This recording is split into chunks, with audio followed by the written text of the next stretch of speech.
Shëndetet e shikues nderuar, jena në emisionin Pyetje dhe Përgjigje me hoxhën e nderuar Orbër Berisha. Si gjithmonë kena marrë disa pyetje nga rrjetet sociale që do t'ja bëjmë hoxhës. Sot pa humbur kohë, po fillojna me pyetjet. Pyetja e parë, kush është pejgamberi Isa alayhis salam në dritën e Kuranit dhe çfarë mësimesh na sjell jeta e tij për besimtarët e sotëm? Përshëndetje, selamu alaikum, paqja dhe mëshira e Zotit qoftë me juve të gjithëve. Pejgamberi Isa alayhis salam ishte, sikur se pejgamberët e tjerë, ishte i dërguar i Zotit, i cili kishte edhe librin, pra Ungjillin, ishte djali i nënës së bekuar Mejremes dhe ishte pejgamber i Zotit. Ai nuk ishte biri i Zotit, as nuk ishte Zoti, po ishte i dërguar i Zotit, sipas Kur'anit famlar, që është fjala e Allahut subhanahu wa ta'ala. Dhe padyshim se Isa alayhis salam erdhi të kumtoj lajmin e mirë, t'u mësoj njerëzve Islamin, që do thot paqe, dashuri, afërsi, adhurim ndaj Zotit, si një të vetëm dhe të pashoq. Kurani përmend shpesh Isa alayhis salam, përmendet në surën Mejrem, përmendet edhe në kaptina, në pjesë të ndryshme në Kuran, pra, në citate. Përmendet edhe tek rasti, për shembull, i 12 nxënësve të tij, ku ata thanë, ju thatë ja ju helledhina amanu kunu ansar Allah, kema qala Isa lil havarijun, nahnu ansar Allah. Pra, tha Isa ju tha nxënësve të vet, bëni ndihmëtar të Zotit. Normal Zoti s'ka nevojë për ndihmën tonë, por kur thot ndihmëtar të Zotit, do të thot përhaps të fjalës Zotit, që njerëzit të mësojnë me drejtësi, me adhurim dhe përkushtim ndaj Allahut subhanahu wa ta'ala. Kështu që kur thonë ata nahnu ansar Allah, ne jemi ndihmëtarë të Zotit, pra ata e pranojnë që të jenë pra pej nxënësve të përkushtuar në rrugën e Allahut subhanahu wa ta'ala. Kema qala Isa lil havarijun, pra siç ju tha Isa i havarijunëve. Havarijunët pra ishin nxënësit ose studentët që mësonin Islamin prej kujt? Prej Isa alayhis salam, i cili ishte i dërguar i Zotit. Dhe pastaj për çështjen e Isait do të flasim dhe do ta shtjellojmë temën, por Isa alayhis salam as nuk u kryqëzua, as nuk u mbyt. Por prej shenjave të kiametit është që Isa alayhis salam do të rikthehet dhe do të dëshmojë se ka qenë vetëm se i dërguar i Allahut, pra dhe nuk ka qenë diçka tjetër. A kuptoni ja? Po. Prandaj të gjithë të dërguarit kanë pas një qëllim, eni abudullah fajtanibu tagut, i kanë thirrë popullin me adhuru Allahun dhe mos me i bën shok pra kuj? Allahun subhanahu wa ta'ala amma yushrikun. Prandaj krejt esenca, thelbi i ardhjes së pejgamberëve, por edhe pastaj shokëve të pejgamberëve, por pastaj gjeneratave që do të vinë pas, që janë gjeneratat e besimtarëve, gjeneratave që kanë besuar Allahun sami'na wa ata'na, që kanë dëgjuar dhe janë bind, pra ata kanë pas synim me arrit pra kënaqësinë e të madhe të Allah subhanahu wa ta'ala amma yushrikun. Prandaj pejgamberët e Zotit janë shembull për ne, shembull i mirë. E shembulli i mirë është edhe Isa alayhis salam, i cili ka pas edhe mucize, ka pas mrekulli të caktuara, thuhet se ai pra me lejen e Allahut i ka ngjallë edhe të vdekurit. Me lejen e Allahut i ka shëruar njerëzit nga lebroza, ka qenë një smundje e lkurës. Me lejen e Allahut pra ka bën shumë gjëna që sot në shikim të parë duken të çuditshme për njeriu normal, kuptohet? Mirë po për Allahun është gjithçka e mundshme dhe e lehtë, inma amruhu idha arada shay'an an yaqula lahu kun fayakun. Pra kur don Allahu për një çështje thotë asaj bëhu, dhe ajo bëhet me lejen e Allahut. E Allahu këtij pejgamberi i ka dhënë disa mrekulli, mucize që unë ato, sikur si ka dhënë edhe Muhamedit alayhis salam mucize që kanë pi ujë pe gishtave të tij, e që është nda hana, po te Isa i ka zbrit edhe në zelel maide, pra ka zbrit sofra, tërvesa, Se ata benu Israelit i thanë, zbrit na një tërvjes, lutë Zotin me na zbrit një tërvjes me tona ushqimet e të mirat, tha na kena mu bo besimtar. Mirë po, Allah ja pranoi lutjen pejgamberit dashur Isa alayhis salam, zbriti sofra Maide, gjithashtu edhe surja Maide, dhe zbriti ajo, mirë po çfarë ndodhi aty? Ata prap nuk besojnë. Subhanallah. Pra, sa do që ju kanë sjell argumente, prap ata kanë qenë mosbesues e pastaj mosbesimi ka pasojë mbrapa. Faleminderit Zoç. Vazhdojmë me pyetjen e dytë. Çfarë roli të veçantë ka nëna e Isait me Iremja në historinë islame dhe pse Kurani e përmend atë me aq nderim dhe respekt? Padyshim se shembulli i Isait dhe me Iremes janë një shembull që ne duhet ta marrim mësim nga Kurani famlar.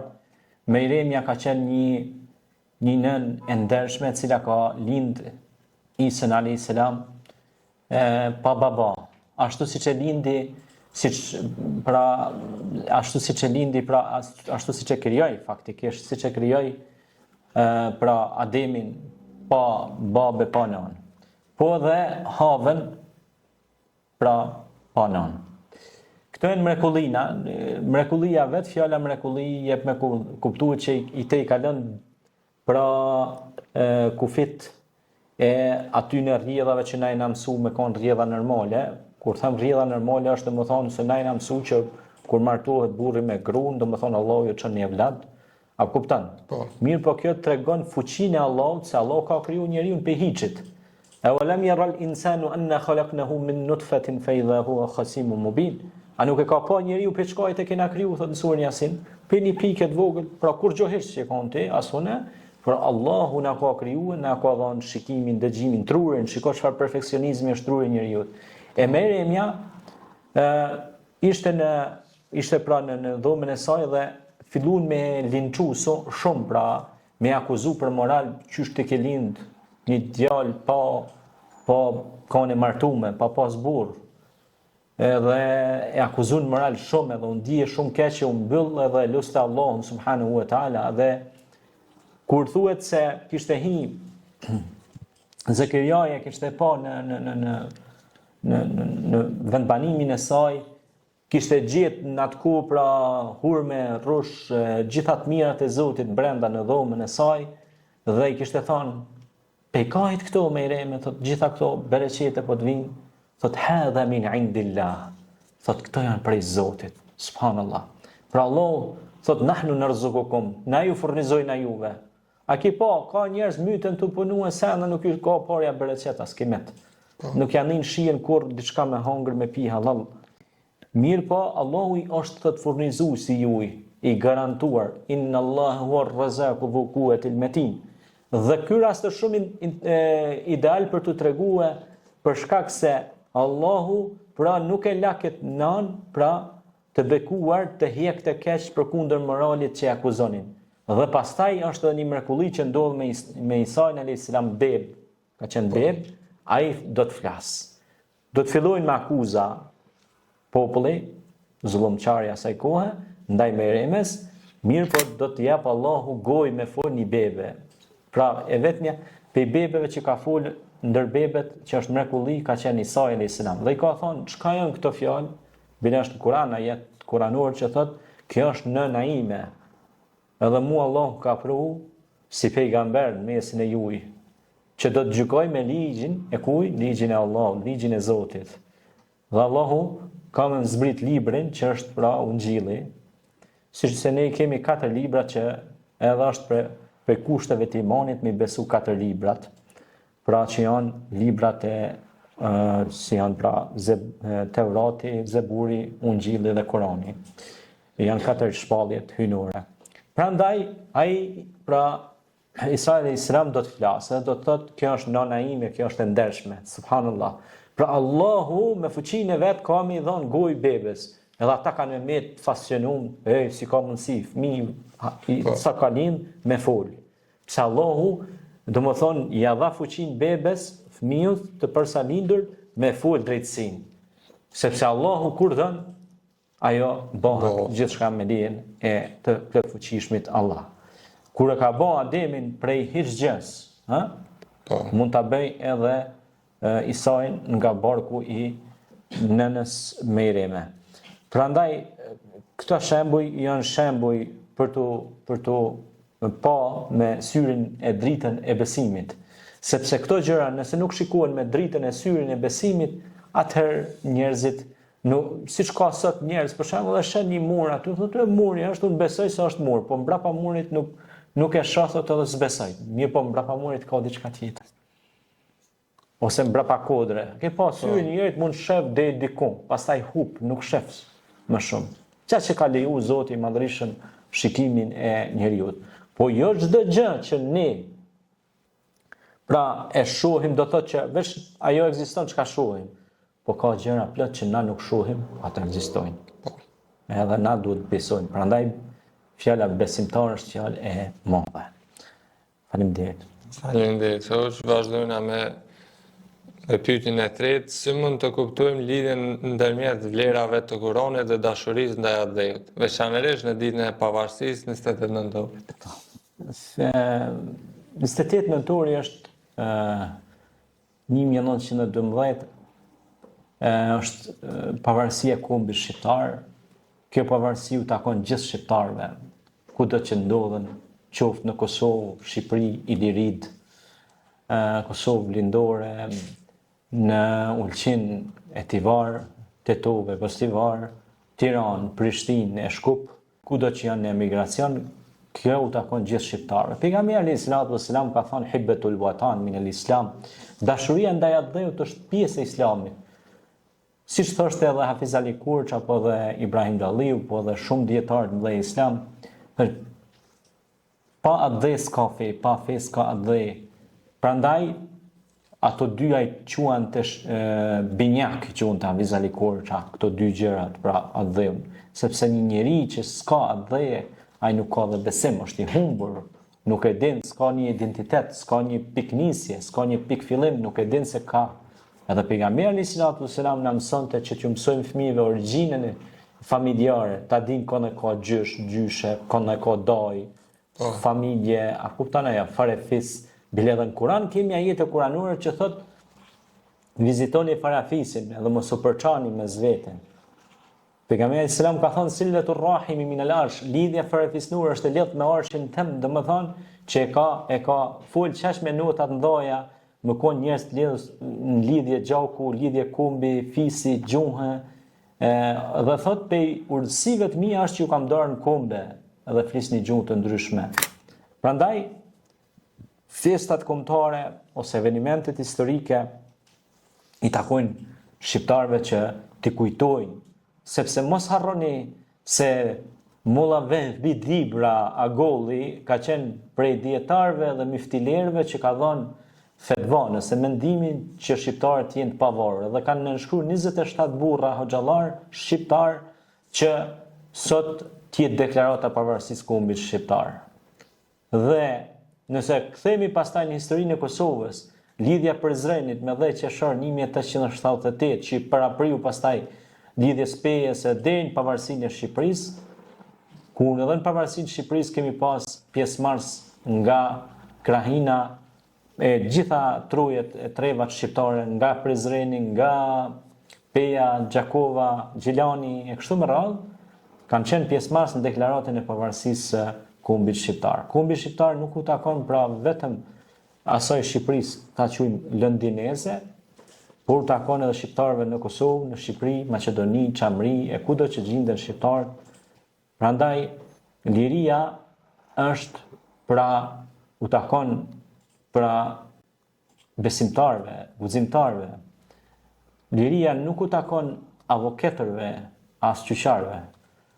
Liria është çmimi më i madh që shumë burra si Ymer Prizreni, e Mit Sokoli, e Hasan Prishtina, e Molla Vehbi Dibra, e Ismet Dibra, i cili thotë e vërteta nuk shihet me syze të errta, e Hafiz Ali Kurça që ka përpiluar betaren me Ibrahim Dalliu, po ashtu e këta burra të lartë kombit shqiptar që kanë dhënë kontributin e tyre me Ferit Vokopolin e kështu me radhë, të gjithë këta burra me Isa Buletinin e Hoxh Kadri Prishtinën e shumë burra të lartë të këtij kombi i dhanë oksigjen që sot po ashtu dhe Kosova ta ketë pavarësinë e saj, sepse ata djem që e çliruan Kosovën janë nipat edhe mesat e bit e çatyne burrave të cilët e shpallën edhe pavarësinë e kombit shqiptar. Kështu që këto janë lidhje të lashta që nga mbretëria Iliro Dardane e deri në ditët e sotme. Prandaj ne si besimtar dhe hoxhallar dhe shkollar dhe njerëz të lapsit të dijes duhet ta mbrojmë kombin tonë shqiptar dhe të thrasim që ne të jemi të bashkuar dhe ta duam njëri tjetrin në këtë festë të 28 nëntorit. Faleminderit Hoxh. Vazhdojmë me pyetjen e katërt. A është e lejueshme dhe si duhet ta përkujtojnë një musliman festat fetare si festat kombëtare si 28 nëntor në mënyrë që të ruaj vlerat fetare dhe kombëtare bashkë?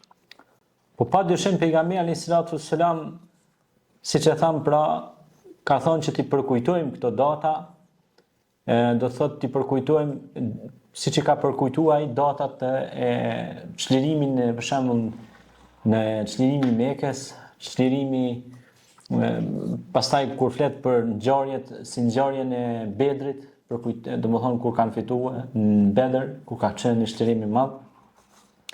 Ashtu si çlirimi në Bedër dhe çlirimi i Mekës aty në qytete vendlindjes tina, ai pejgamber alayhis salatu wassalam na ka mësuar që ti përkujtojmë edhe datat e çlirimit të kombeve tona. Pra, sepse kur i tha Muadh ibn Xhabelit, shko në Yemen, unë dua shumë, shko mësoja u Islamin, mirë po respektoja u traditën, e të tradita hen historia, hin gojdhenat, hin ato çka i ka bë populli tyne, çka i ka përkujtuar ngjarjet të kalendaret e tyre historike. Pejgamberi selam vazhdimisht i ka marrë afër veti dietarët, shkrimtarët, njerëzit që kanë qenë dashamirë të dheut, si Hasan ibn Thabitin, i cili ishte shkrimtar, poet i kohës, po ishte besimtar, por ishte edhe adhetar. Pejgamberi selam kur u kthy në Mekë e puthi dhe tokën, dheun e tokës së Mekës, vendlindjes së tij. E vendlindja jon është pra toka jon Iliro Dardane, dhe nëse ne nuk e duam atë dheun tonë, ne nuk mundemi me qenë besimtarë të mirë. Sepse toka në cilën ne jetojmë, hajmë dhe frymojmë, ne jemi duke e shfrytzuar atë tokë. Ato pemë që binë në atë tokë që hecim në të, ne duhet të jemi falendërues Allahut për atë tokë dhe atë vend. Prandaj dhe pejgamberi alayhis salam e kemi shembullin më të mirë. Laqad kana lakum fi rasulillahi uswatun hasanat. Shembullin më të mirë që ai piknisjen e parë kishte Mekën. Prandaj rikthimi ynë në vendlindjet tona, në tokat tona ku kemi lindur, është për ne rikthem në Mekë. Na nuk mund të bëhemi më mekas se mekasët. Por ne kur e ndërtojmë një falturë në fshatin tonë, për shembull, pa marrë parasysh, a kemi lindur në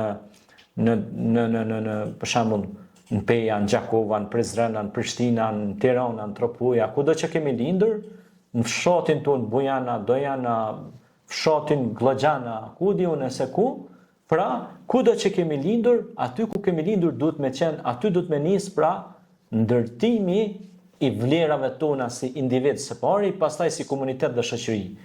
Pra, kur ne bëjmë diçka në vendlindjen tonë dhe e zgjerojmë atë dhe përhapim gjithë kombin tonë dhe shtetin dhe vendet ku do që ecim, atëherë Allahu xhalla shanuhu na nderon ne.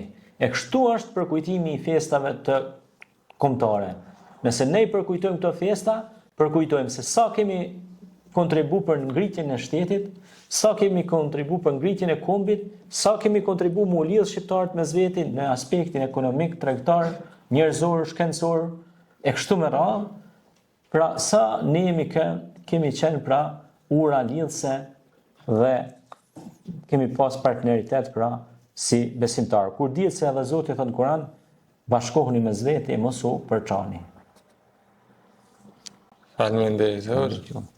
Vazhdojna me pyetjen e 5. Çfarë simbolizon viti i ri në kalendarin islam, hijri, dhe si ndryshon kuptimi i tij nga festimet laike të fundvitit? Po viti i ri hijri është shpërngulja e Muhamedit alayhis salatu wassalam nga Mekka në Medinë. Viti i ri hijri është krahasim me këtë vitin e ri që është miladin, cilin vetë ne punojmë me ta, pra në Kosovë, Shqipëri, në përbotë. Ky është kalendari gregorian që u ndryshe, kurse ndryshe muslimanët e quajnë miladi ose shamsi, që do të thotë kalendari diellor. Pra na ky kalendar që punojmë në Kosovë me ato festat që i kanë në fund ato shënime, datat kur janë, pra është sipas diellit. Quhet miladi, kurse kalendari hijri ose hënor është kalendari quhet ndryshe kamri. Kamr do thotë hëna, në Kur'an përmendet. Kjo është kur është shpërngul Muhamedi alayhis salam nga Mekka në Medinë, viti 622 nëse s'gabohemi, po ashtu.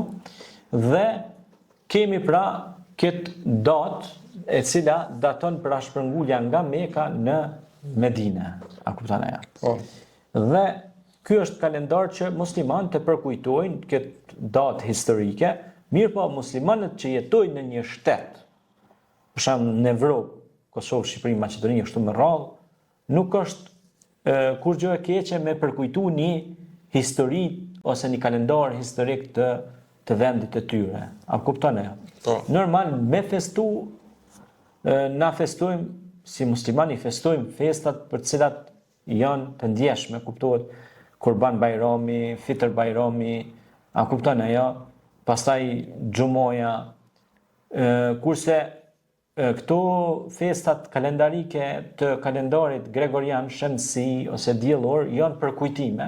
Thjesht e përkujton se ka ndruar një datë, se ti je të punu me çat kalendar, e përkujton thjesht. Edhe pastaj ana tjetër është që ne nuk ndrimi i viteve nuk është thjesht një gëzim. Pak njeriu e ldut mërzitet sepse kaloi një vit jetë. Po. Ti pra do të mërzitesh në qoftë se nuk ke bën diçka të mirë për kombin dhe vendin tënd çat vit. Pra e bën një lloj përmbledhje çatij vitit, a ke dhënë një kontribut për familjen, për shëndetin tënd, për dheun tënd, për tokën ku ke ecë. Pra çfarë kontributi ke dhënë për atë vend, sepse besimtari është vepër mirë, ai bën vetëm vepra të cilat Allahu është i kënaqur me ta. Prandaj ne kur bëjmë vepra të mira, atëherë ne duhet gëzohemi edhe duhet kemi motiv pse po festojmë pra këtë fest. Prandaj kjo është shumë e rëndësishme pra çështja kalendarit, sepse ai shënon ose shënjon një datë e cila na rikujton. Pastaj na rikujton ato mundimet dhe sakrificat që i ka përjetu i dashtën i ynë Muhammed a.s. për të sjellë dritën mesin ton, dritën e Kur'anit, dritën e zvërtetës, Sirajën Munira që ka qenë pra pishtari ndriçues kush? Muhamedi a.s. Andaj unë them se nuk ka kur një të keqe që me i përkujtu datat historike, ndodhit dhe ngjarjet historike, për shkak se ne jetojmë në këtë shoqëri dhe duhet ta dim se në çfarë date jemi dhe t'i njohim edhe popujt e mëhershëm, sepse edhe Zoti thot Kur'an, siru fil ardh fa kayfa kana aqibatu alladhina min qablikum. Hesni nëpër tokë dhe shikoni përfundimin atyre të cilët ishin përpara jush. Pra që për shka me marr mësime sa më shumë. Po. Faleminderit. Faleminderit. Vazhdojmë me pyetjen e radhës. Pse është e rëndësishme që një musliman të jetë i sjellshëm, tolerant dhe me dashuri ndaj të tjerëve, pavarësisht besimit apo këmbësisë së tyre? Pejgamberi alayhis salatu wassalam ka thënë, më i miri për jush është ai që është më i miri me njerëzit, me rrethin, me shoqërinë dhe që ka sjelljen e mirë. Husnul khuluqi, pra që e ka moralin edhe karakterin, din mu sjell mirë me njerëzit. Shembull konkret, ka kolegë që punojnë së bashku, nuk kanë kur sjellje të mirë me njëri tjetrin. Po. Kjo është një mëkat, për shkak se non-stop ata shihen edhe bashkëpunojnë punë të mira. Prandaj, kur një njeri s'ka karakter, s'ka sjellje të mirë, ai së pari nuk është njeri. Prandaj ai duhet me shku me mësu edukatën e sjelljes edhe me kërku falje Allahut për çdo gabim që e bën ndaj krijesave të Allahut. Ne jemi siç i shohim të tjerët. Që për këtë çështje duhet të tregoj se ndoshta edhe kam treguar, por përsëritja është nëna e dijes. Ebu Bekri dhe Muhamedi alayhis salam kanë qenë bashkë në xhami. Dhe vjen një njeri e shon Muhamedin alayhis salam.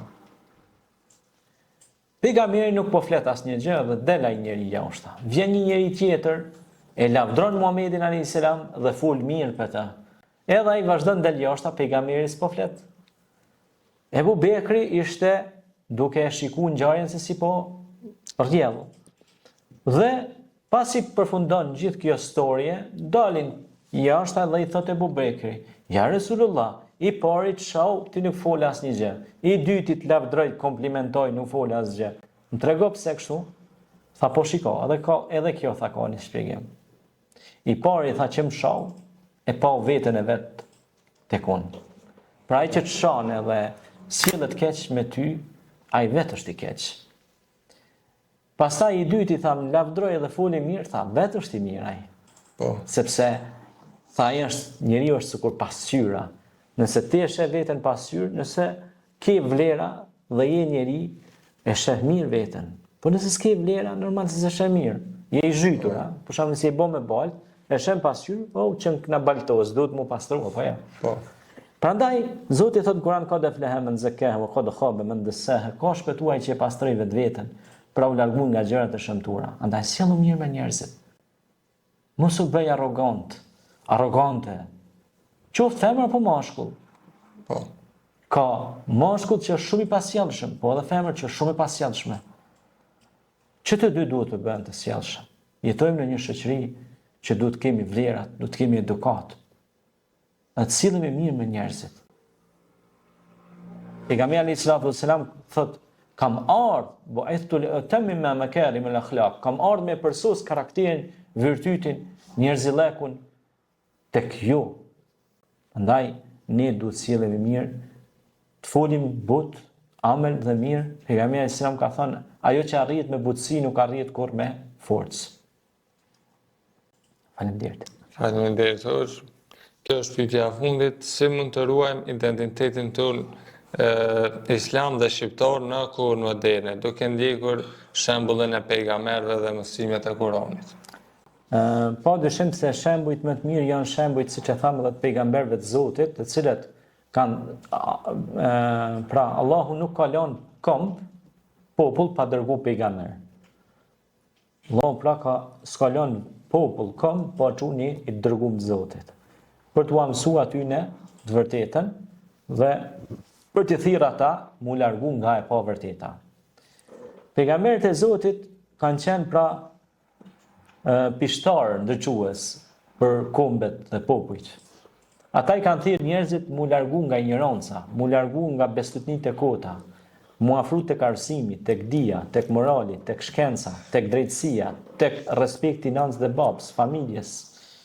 Dhe rujtja identitetit tonë si shqiptar, si popull, e thot shumë bukur Faik Konica. Po mos kishte islam, do të kishte shqiptar, po nuk do të flisnin shqip. Kështu ka thonë Faik Konica. Islami ka luajtur një rol jashtëzakonisht të madh tek populli ynë shqiptar, sepse sklavët, si serbët, si grekët, ata e kanë fenë tek ortodoksizmi. Ortodoksizmi ka synime që edhe t'ja përmes nacionalizmit t'ua ndryshojë edhe gjuhën njerëzve. Ne kemi fol shqip, kështu që Islami mëson që duhet respektu kombi dhe gjuha. Kështu që ne kemi pranuar Islamin dhe nuk e kemi humb pra identitetin. Po ta kishim pranuar ortodoksizmin, do të kishim humb identitetin, gjuhën. Se po humbe gjuhën, territori s'ka vlerë. Sepse territorin mund ta fitosh përsëri, po gjuhën s'mundesh. Prandaj ka shumë rëndësi të madhe rujtja e identitetit tonë kombëtar. E pe rujtësve të identitetit tonë kombëtar ka qenë edhe Ymer Prizreni, Hafiz Ali Korça, Ibrahim Dalliu. Por normal, po flas te tek pala e muslimanëve, besimtarëve, por normal edhe gjergjfishta. Ndre Mjeda, po këta i kanë taku besimit krishterë, katolik. Po edhe ata kanë dhënë kontribut për gjuhën shqipe. Por kontribut për gjuhën shqipe kanë dhënë edhe Nezim Frekulla, Bejtegjin, që kanë të njoftën. Kanë dhënë kontribut pra të gjithë ta burra fisnik, si Eqrem Bej Vlora, Syria Bej Vlora, i cili njihet në kujtimet e Syria Bej Vlorës, ku flet për shtetin shqiptar dhe kombin shqiptar, për mëdhetësinë e shqiptarëve, i fillon kujtimet e tij me Bismillahirrahmanirrahim.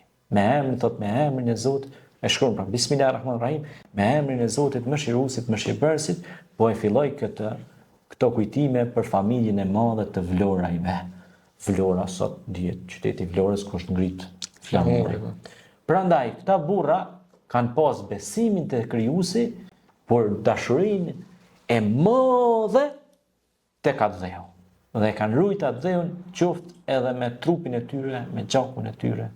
Edhe ne falë Allahut, sot ne kemi lirin në mesin tonë, dhe ai është falë kontributit këtyre burrave fisnik, që edhe në luftën e fundit kanë pas edhe shokët mi në UÇK, në Ushtrinë Shëndetar të Kosovës, të cilët kanë dhënë jetën Smolice në Koshare, ka për tyre që janë hala gjallë, që i kam daj, i kam ilak edhe koshëri që kanë marrë pjesë, janë hala gjallë, që kanë luftuar kundër okupatorit slav. Kështu që ky është një kontribut që ja unë ka mësue edhe dheu, po edhe besimi tyre ju ka tregu se nëse je besimtar duhet ta ruash gjuhën tënde, që është gjuha shqipe, në këtë rast gjuha jonë, ta ruash atë dheun, ta ruash vendin tënd, ta ruash familjen, sepse edhe rujtja e familjes përmendet në Kur'an. Nëse një njeri vdes duke mbrojtur nderin e familjes, familjen e vet, ai është shahidi, dëshmori më i madh. A kupton e? Po. Kjo është pra mirësia e Islamit që na mëson ta duam vendin ton, ku kemi lindur, rrënjët tona, gjyshrit tanë, stërgjyshrit tanë, njerëzit që na rrethojnë, dhe kështu është bekimi i fjalës së Zotit fuqiplot. Faleminderit. Faleminderit. Kjo ishte e tëra për sot dhe ju uroj një ditë të mbarë. Faleminderit. Në gjithë të shikuesve. Faleminderit.